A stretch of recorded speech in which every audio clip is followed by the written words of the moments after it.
Freakonomics Radio is sponsored by Ozempic. Innovation happens through rethinking what's possible, and when it comes to GLP-1s, Ozempic pill does just that. Learn more about Ozempic semaglutide tablets, 4 and 9 milligrams, by calling 1-833-OZEMPIC or visit Ozempic.com to view the medication guide and ask your doctor what's possible with FDA-approved Ozempic pill.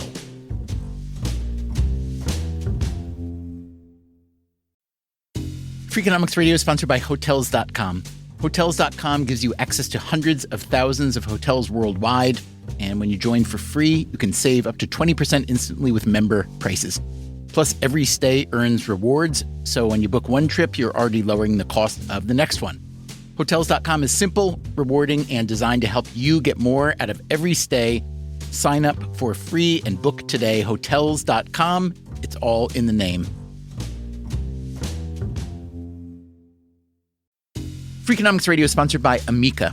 You know what they say, if you want to go fast, go alone. If you want to go far, go together. So go with Amica and get coverage from a mutual insurer that's built for their customers, one that looks after what's important to you together. Auto, home, life, and more, coverage that fits your unique needs. Amica helps you protect what matters most. Visit Amica.com and get a quote today.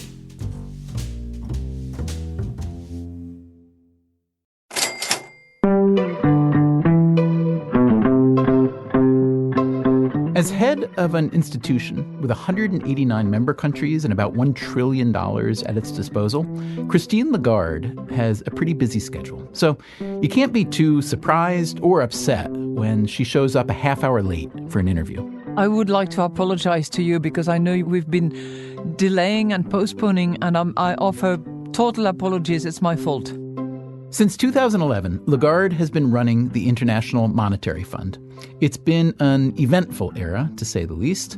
The aftermath of a crippling recession, a European debt crisis, and a global productivity slowdown, populist uprisings that are based, ostensibly at least, on economic distress. So we were pleased that she agreed to squeeze us in last Thursday for a 45-minute interview. Can we say 40 rather than 45? Because I'm due to spend time with the World Bank with their board, and I don't want to offend them too much. They're not so important. Come on. Who would you rather spend time talking to, Freakonomics Radio or the World Bank? Let's be honest here. Today on Freakonomics Radio, we will hear how Lagarde treats I.M.F. members who don't follow the rules. We warn the authorities that this is not acceptable and that expedited measures must be taken to keep the bus on the road. We'll talk about economic policy making and gender. If Lehman Brothers had been Lehman Sisters, it would be a different story. And it takes a lot to impress or surprise Christine Lagarde, but it happens. You know what? There is one thing that totally blew my mind. That's coming up right after this.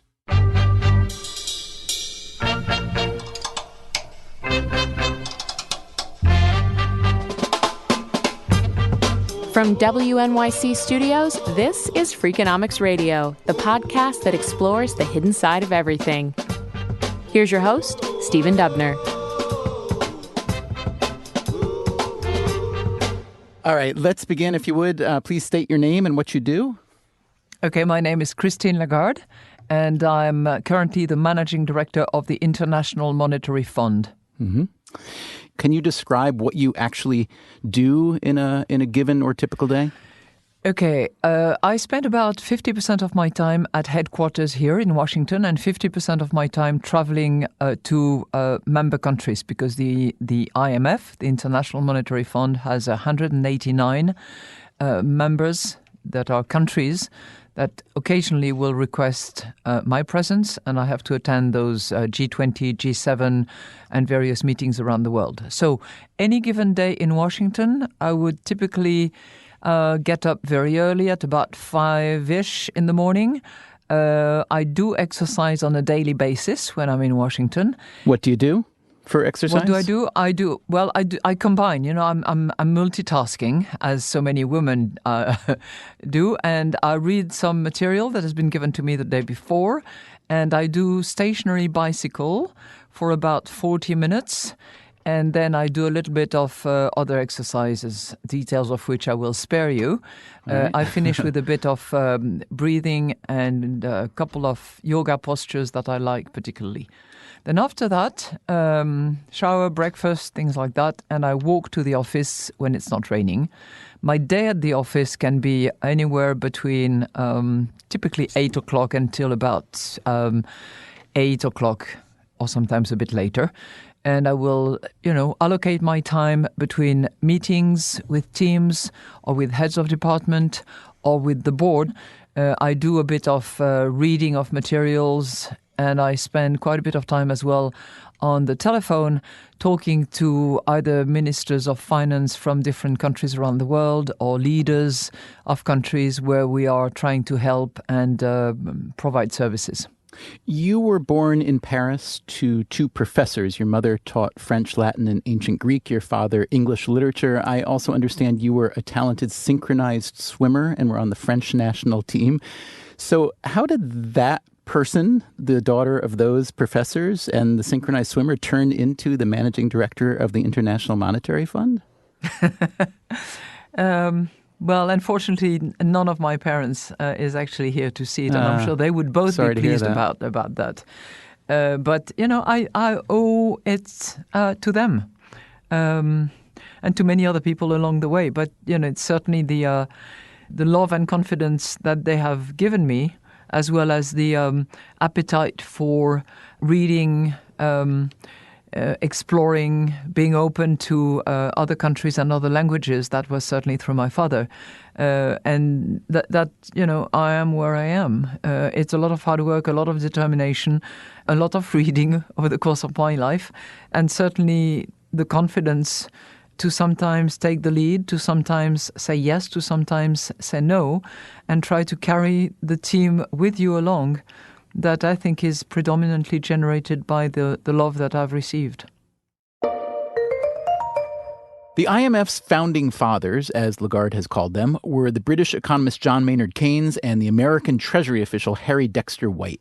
They wanted an institution that would promote a stable international monetary system and help create an economic network that would incentivize peace. Delegates to this monetary and financial conference pose on the hotel lawn. These meetings are... It was just after the Second World War, and everybody at the time thought that it would be much better to have a multilateral dialogue rather than go to war. Right, and this goes back to Bretton Woods, yes? Yeah, Bretton Woods, New Hampshire, 1944. At Bretton Woods, New Hampshire, delegates from 44 allied and associate countries arrived for the opening of the United Nations Monetary and Financial Conference. 44 countries deciding that talking, sharing, opening up was better than closing down and entering into war. Now, most people who think about the IMF, which is probably not that many people on a daily basis, but when we do, Granted. We usually think about you in moments of fiscal crisis in some country that we probably don't really know that much about, maybe not even know where it is. But obviously, the IMF does a lot more than that. You are the so-called lender of last resort, but also you monitor the economies of nation states around the world, and you engage in what you call capacity development. Can you talk for just a moment about toggling between the crisis management and the kind of growth development that the IMF also does? Yeah. So the mission is about improving financial stability and prosperity. As a result of that, we are engaged in 3 lines of business. The one that you mentioned first, which is the one that we are best known for because it's more visible, is the lending of last resort when those countries cannot finance or refinance themselves on the markets because their situation is very bad. And in that case, we lend international community money in consideration for commitment on the part of that country that receives the loan to actually fix its public finances, take some necessary measures to restore its financial stability and be able to, yet again, access markets. So we enter into those agreements on a short-term basis with sometimes difficult measures that have to be taken rapidly, which is often called austerity, but in my view, it's more like discipline that should have been observed in the years before, and that we have to help the government in place administer and implement so that the country can again become independent financially and economically. There is complaining, of course, in retrospect. A lot of countries where the IMF intervenes as a lender of last resort, often they end up being resentful of the terms that are imposed on them. As you noted, you're prescribing medicine that they should have been taking for years and they weren't. And that's why it's come to that. Can you talk about that tension of you as an agency that is the backstop for countries like that, but also trying to build better practices? Yeah. First observation is that for a program to succeed, so for that discipline to be restored, it takes ownership and support by the authorities. And in many instances where that support is available and the program is endorsed and implemented by the authorities because it's theirs and in the interest of their population, it very often works, and it certainly works better in all circumstances. Second point, there is a bit of a pattern where shortly after the program has been completed and the situation has improved and growth comes back and the country can go back to markets, there is a time period during which there is resentment against the sort of the emergency doctor that came in and said, you really need to operate here and there and do this and that. And then it's followed by a realization that actually that was needed. And that resentment gradually phases out. We've seen, I have seen that on the ground in Latin American countries, most of them, not all of them. I've seen it more and more in Asia Pacific. And hopefully I will see it during my lifetime, hopefully as a managing director, who knows, with Europe. But let me ask you this. Sometimes there's, bad policy or just an unwillingness to take the medicine all along or bad practices, which may be unintentional. But a lot of the malfeasance is, it's malfeasance. So let's talk for a moment about bribery and corruption and how much that is a root cause of the problems that you eventually are called in to mop up. So you recently put the annual global cost of bribery at roughly $2 trillion, about 2% of global GDP. And those are just the hard costs, not counting knock-on effects. But additionally, as we speak, just today, you publicly announced that you're delaying a $17.5 billion bailout package to Ukraine for failing to fight political corruption. So talk to me about how much of what you're addressing is kind of after-the-fact disaster created not by people who don't quite know how to run a central bank or run an economy, and more created by a handful of really bad actors. Well, there are unfortunately several instances where, surprise, surprise, we find out that such and such loan agreement had not been disclosed, or such and such operation that should have involved public finance has been operated on the side in a special purpose vehicle that has remained undisclosed. When that happens, clearly there has been either deliberate misrepresentation or convenient omittance. In that case, we just suspend the program and we say no more disbursement will be available until these issues have been cleared, until there is complete transparency, and until there is a real dialogue and explanation provided to the international community through us. That happens, and I think that we as an institution committing international money, we have to be extremely firm and uncompromising about it. That's point number one. Point number two, there are programs, and you've just mentioned Ukraine, where one of the key commitments was to set up an institution and to set up a court and to organize a process by which corruption would be identified, would be investigated in accordance with the rule of law and with due process, so that it could be sanctioned eventually if proven and measures being taken. When we see that these commitments are slow in the making, that there is delay that is affecting the delivery of the commitments, same thing. We warn the authorities that this is not acceptable and that expedited measures must be taken to keep the bus on the road, absent which disbursements are no longer available. And I'm pleased to see that apparently the president of Ukraine is today taking the steps to keep the bus on the road, and we will be very vigilant. Now, the third point is we have, as an institution, always cared about these corruption issues because they are a cancer that actually cripples economies and discourage people from joining forces, contributing value, and doing the right things. And we think that this is just hurting both the financial stability and the prosperity that are our mission. And we have in particular provided a lot of technical assistance on anti-money laundering and on countering the financing of terrorism. And we have specific services, technical assistance, training made available, and a very close collaboration with FATF, which is the international institution in charge of fighting that. We are going to be sort of stronger and deeper into these issues because I'm personally, and I think the board is now supporting this, very frustrated with the fact that we engage, we enter into dialogue, we commit resources, our people work on the ground. And if it is, to discover that there are undisclosed loans, that there is fiddling with the accounts, then it's really not fair on the international community and not fair for the population and not in compliance with our mission. The IMF over the decades has had plenty of critics, even just among economists. Milton Friedman wanted to abolish it. He argued the IMF had outlived its original mission of supporting the global monetary system. It became, he said in 1991, a relief agency for backward countries and proceeded to dig deeper into the pockets of its sponsors to finance its new activities.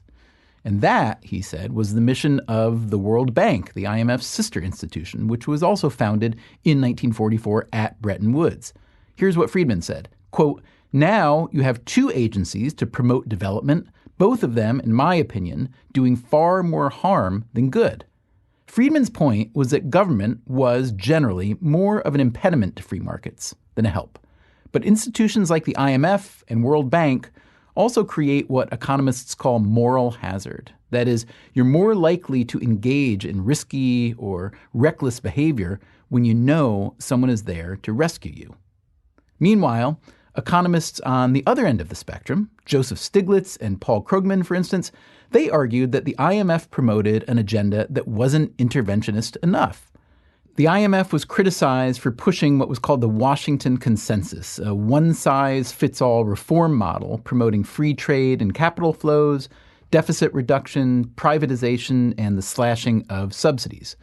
More recently, the IMF's most controversial bailout was the Greek tragedy.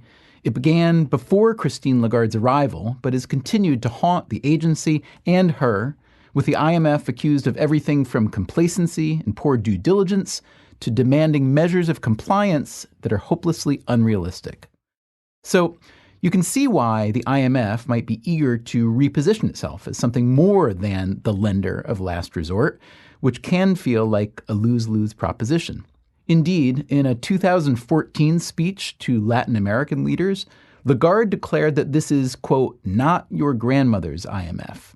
She has stressed the importance of policy issues like climate change, inequality, and helping out the losers in the free trade game. This means, theoretically, less bailout work and more preventive work, the IMF's second line of business, which it calls surveillance. And countries commit to each other through us to be audited, if you will, and receive recommendations that they typically should observe if they want to improve their situation. So that's the surveillance line of business, and we do that with 189 countries. The third line of business is the one that has most recently developed and developed the fastest. And that is what is called capacity development, which is a bit of an obscure word to actually describe the technical assistance or the training that we provide at the request of countries to help them, manage their debt, reorganize their exchange rate mechanisms, restore, sanity in their public finance in general, collect taxation better, set up supervisory authorities that can operate on their financial and banking markets. All sorts of things that have to do with or put in place a good macroeconomic framework, have good indicators on their fiscal policy, on their monetary policy, and on the structural reforms that are helpful for them. And that is something that it's a bit of the hidden successful story of the IMF in a way, because, I've been doing this job for 7 years and I've never heard any country complain about that technical assistance or that training. And they always want or need more. And the beauty of it is that very often it's financed by the rich countries to the benefit of some of the poorest countries. Coming up after the break, why women are, at least on one dimension, plainly preferable to men. I believe that women tend to be more attentive to multiple consequences and developments surrounding particular issues. That's coming up next on Freakonomics Radio.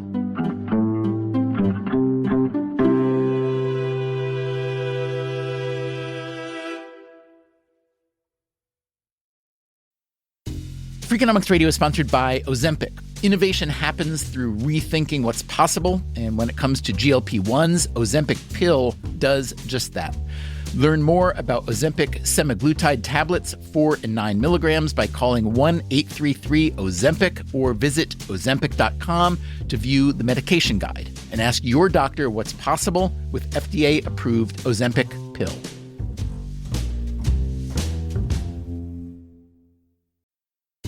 Freakonomics Radio is sponsored by Southern New Hampshire University. The best investments are the ones you make in yourself, and no one knows that better than Southern New Hampshire University.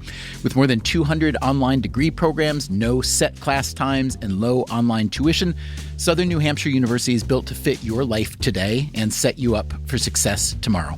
Education is an investment. Why not make it a smart one? Apply for free at snhu.edu/Freakonomics.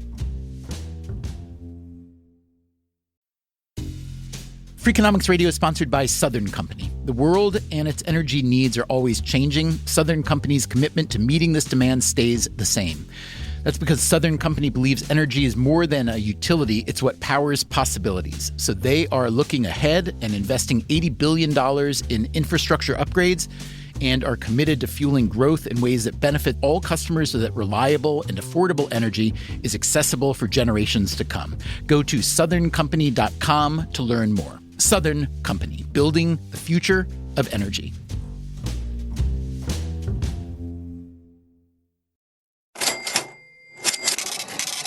We're speaking today with the managing director of the International Monetary Fund, Christine Lagarde. Okay, d'accord. In 2016, she was appointed to a second 5-year term. It got off to a shaky start with the resolution of a legal issue dating back to her time in French government during the Sarkozy administration. Lagarde was accused of giving preferential treatment to a politically connected French businessman in a case that ended up leaving taxpayers on the hook for hundreds of millions of dollars. Finally, she went on trial, taking leave from the I.M.F., and she was found negligent by the court. But she wasn't fined or given jail time, nor was there any accusation that Lagarde had gained any personal benefit. She went back to work at the I.M.F. with the full support of the board, as well as world leaders. A few months later, her name was even floated as potential prime minister of France after Emmanuel Macron's election as president. It is hard to imagine any kind of top-tier shortlist anywhere in the world where Lagarde's name would not appear.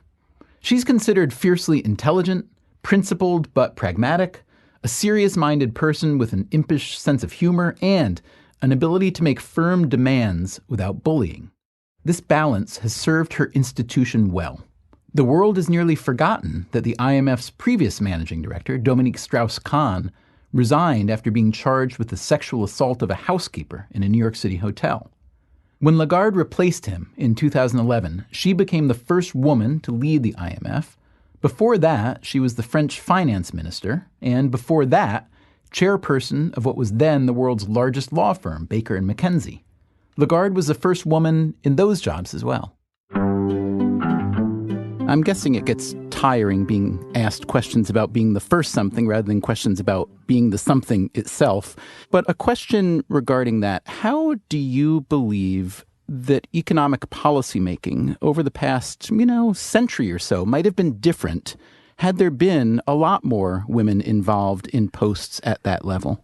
I happen to think that it would have been a lot different. I said once that if Lehman Brothers had been Lehman Sisters, it would be a different story. Mm-hmm.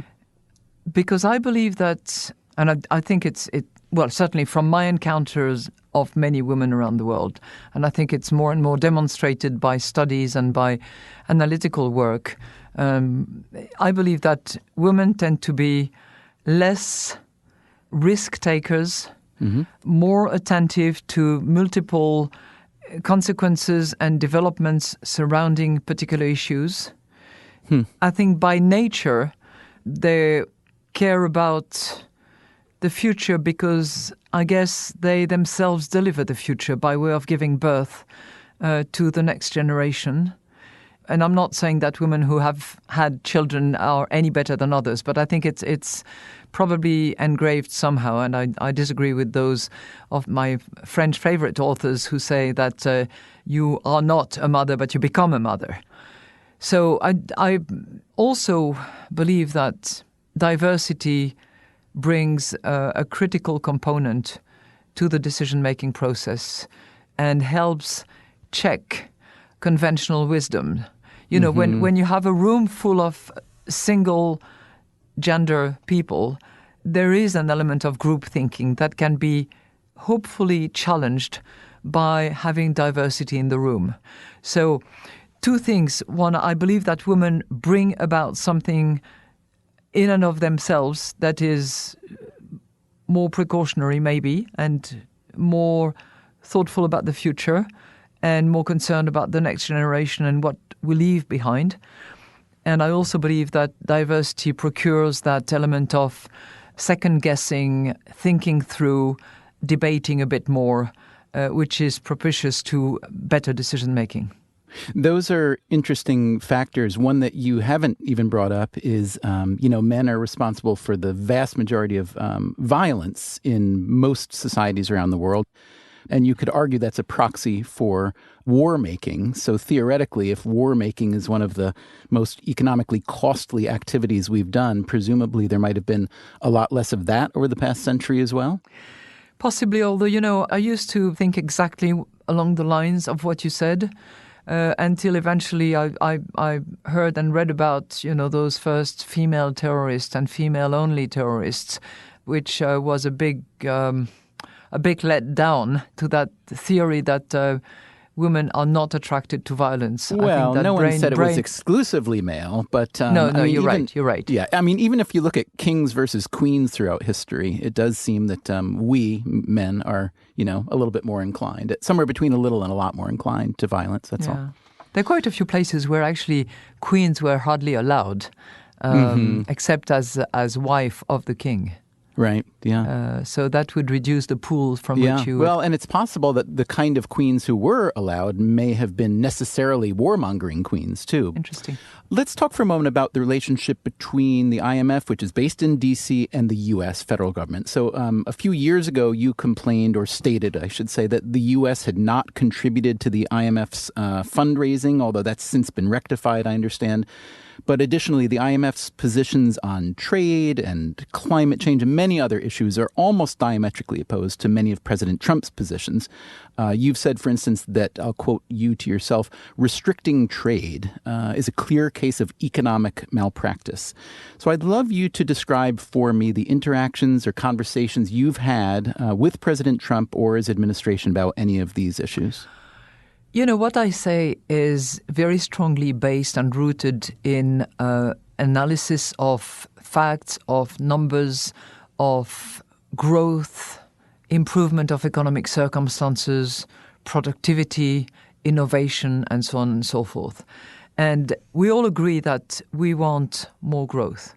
We all agree that productivity is too low and needs to be improved. We all agree that innovation is necessary. And when you bring that all together and you determine how much trade is or not contributing to that, you very soon realize that trade has actually been a significant factor into innovation, improved productivity, and certainly growth.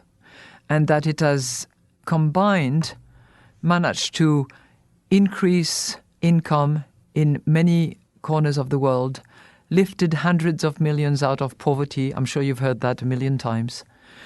And has reduced basic costs, particularly for low-income consumers. There have been multiple studies on that front.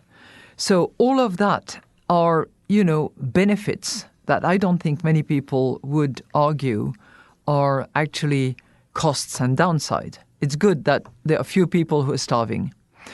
It's good that we are more productive. It's good that we are more innovative. And it's good if you can buy a refrigerator or a television set for a much lower price than you had to pay 20 years ago, everything being equal. Mm-hmm. Having said that, and considering that trade is a major contributor to that, we are also saying that trade has to be conducted with two components in mind. One is it going to benefit everybody, or is it only going to benefit 80% of the population and possibly hurt badly 20% of the population, or even 10% of the population, or even 5% of the population, because their factory is closing, because the supply chain is reorganized, because innovation is, dislocating the way in which business was conducted. Well, those 5, 10, or 20%, they have to be helped. They have to be looked after, and they have to be ultimately beneficiary of also that innovation, that productivity, and that increased growth, probably through different channels than what we have had, with different education, with different adjustment principles, with support, with the ability to be mobile geographically and to move to where possibly business is being generated, because you have as much destruction of jobs as you have creation of jobs. The gap between the two is often geography, is often skill set, and is often the ability to actually learn those new things. So that's number one. We have to pay much more granular attention to where the benefits fall and where the losses are suffered, and focus on where the losses are suffered.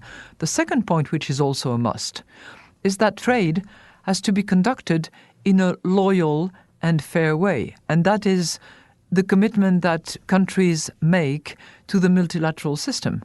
If they start using unfair trade practices, I'm not talking about fair competition. The market is such that there is competition, but competition has to be fair. And I think that's also something where we have probably lost a little bit sight of what constitutes fair competition. Is subsidizing electricity, oil, gas, and access to finance, is that a fair way to compete or not? Depending on where you are positioned on the ladder of development. Yeah, but it's interesting, is it not, that whether the share of people who are disenfranchised, whether it's 5% or 20%, as you were just ballparking there, it's well below the numbers that have turned out to vote against globalization in elections, or at least to some degree against globalization, or the form of globalization we've ended up with in the U.S. And of course, in Brexit. So let me ask you, you made the point that UK voters chose Brexit over the nearly unanimous recommendations of economic and policy experts. You also argued that Brexit was a really bad idea, and the implication then being that its supporters are uninformed, perhaps willfully so, if all the experts say it's a bad idea. And yet, let me ask you this, given the long and very poor record of macroeconomic forecasting, including a lot of very poor predictions from the I.M.F. along with everyone else, does it perhaps make sense for the median worker or the median voter to distrust such predictions, as Brexit supporters seem to, and look at them instead as less of an empirical forecast and more of a kind of wish list for the economic and policy elite? This is the way we think the world should run. but there doesn't seem to be necessarily a great track record of A, predictive history, or B, managing the disenfranchised history. I realize that was more of a screed than a question, but I think you detect a question in there. I apologize. I'll try to address your question, and then I'll defend the institution and its forecasting attempts, like everybody else's attempts, which is, forecasting is not a mathematic science and is more an art than something else, although there is a huge effort on the part of our teams here to improve and refine. But there are totally unpredictable events, and there are things that we simply do not understand, which are related to human nature, with behavior, as the Nobel jury has recently acknowledged by celebrating and acknowledging the contribution of behavioral economists. But back to your question, which I think is a really interesting one, and where really I want to comment as myself and not as representing the I.M.F. I am not sure that those economic issues actually mattered that much. And, and I'm not inventing anything, or I'm not being particularly innovative, because I've tried to understand and I've read a lot about what was happening in the UK, or possibly the US votes, but more the UK. I think what was more at the root of some of the votes was the issue of the foreigners, the immigrants, the guys who are coming from somewhere else, who are not us. And there were towns where people said, I want Brexit because I don't want foreigners, and I don't want those immigrants to actually take over or be here, or take services that are available.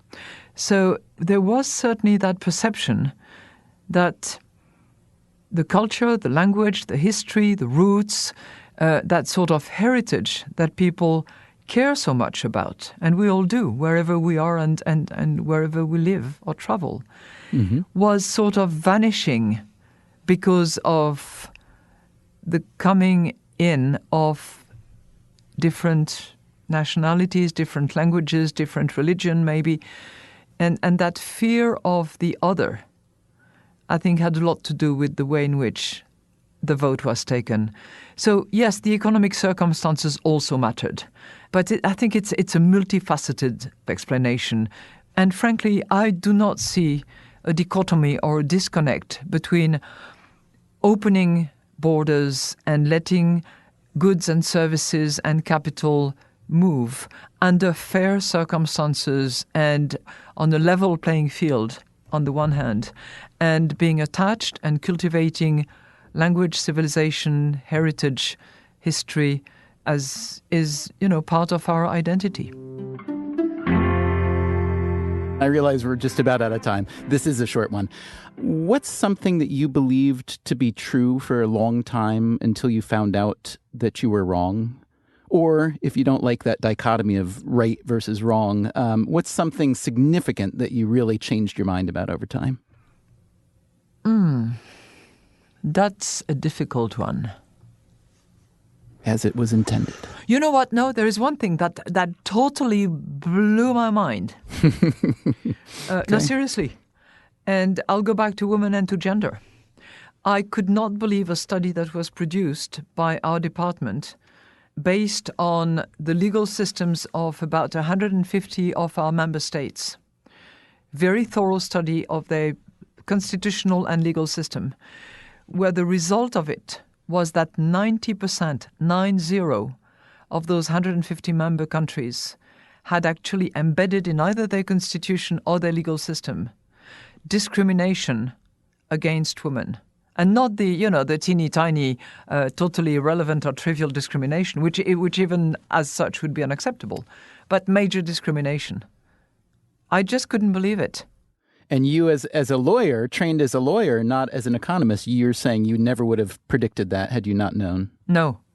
I would never have thought that it was actually tolerated by, if you look at it, 140 countries around the world have discrimination against women embedded in either their constitution or their legal system in a significant way that actually causes women to be either deprived of land, of title, of heritage, of bank account, of being able to collateralize something and be actual, economic contributor and satisfied human beings if they want to contribute economically. And at what rate are those restrictions being revoked or overturned?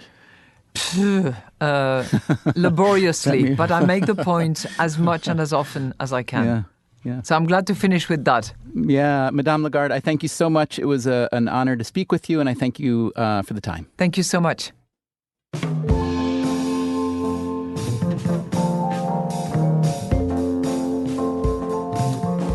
Coming up next time on Freakonomics Radio, the story of a market where supply and demand have a really hard time meeting. You can't buy a kidney, you can't pay for somebody's college education to get a kidney. But there is a way to help find a kidney for people who need one. It is such a clever solution that its inventor won a Nobel Prize. Make Me a Match, that's next time on Freakonomics Radio. Freakonomics Radio is produced by WNYC Studios and Dubner Productions. This episode was produced by Greg Rosalski. Our staff also includes Allison Hockenberry, Merritt Jacobs, Stephanie Tam, Harry Huggins, and Brian Gutierrez. We also had help this week from Dan Dzula. The music you hear throughout the episode was composed by Luis Guerra. You can subscribe to Freakonomics Radio on Apple Podcasts or wherever you get your podcasts. You should also check out our archive at Freakonomics.com, where you can stream or download every episode we've ever made. You can also read the transcripts there and find links to the underlying research. We can be found on Twitter, Facebook, or via email at radio@Freakonomics.com. Thanks for listening.